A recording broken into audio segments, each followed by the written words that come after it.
Ha, malam kini ya kamalan tak pasamo kau. Kamalan tak pasamo. Ko wang nama bini di Piyaman kau kau. Ko semando Piyaman kau mah. Jadi cerita malam kini ko wak malape nan bakat cumato di Kanyang tu malape beliau dari Sumando dari Siko, leo lah pulang kampung ke Solok Selatan Morolabuah. Jadi kami sambutlah dengan perpisahan ko jo makan gadang. Dak waktu itu dah bedil. Itu ada itu mak. Itu. Ko lah makan gadang bersama-sama. Betul. Pakai baju seragam. Betul. Muka topi dah nampak dah.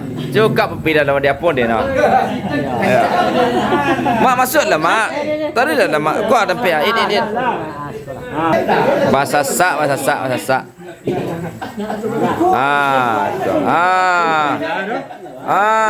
Kanai.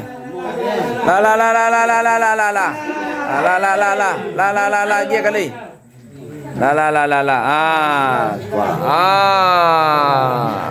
Pas perantau asal Sulawesi Selatan wilayah Pariaman. Lebih menuduh mu kali ni jadi pi. Kan mana baju kan? Kau dah pakai baju kan? Lah kalayak kan mah.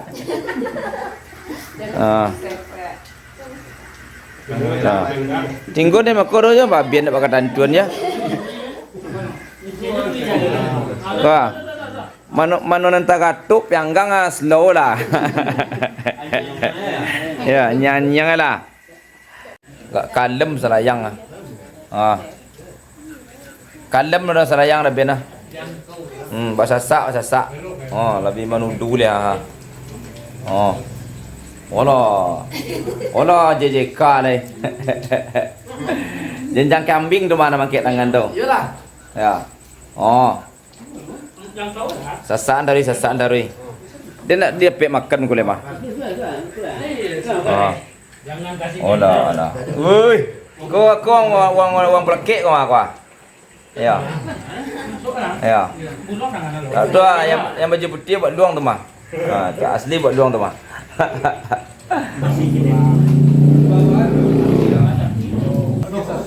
Embut yet. Ya. Mama. Kan? Mencalik lah seketik mencalik lah dua. Makan nak dekatan tu ni Pak Den. Tadi tu. Lah. Dah bedil. Topi Pak Den tak jali tu. Tu. Kuah. Yo. Allah. Dah bentelor gaya telingo lah. Gaya telingo tu. Oh, yo mang ngipi telingo. Lah. Dah makan lo deh. Dah makan lo sana. Sana makan sekolah. Lah. Pela.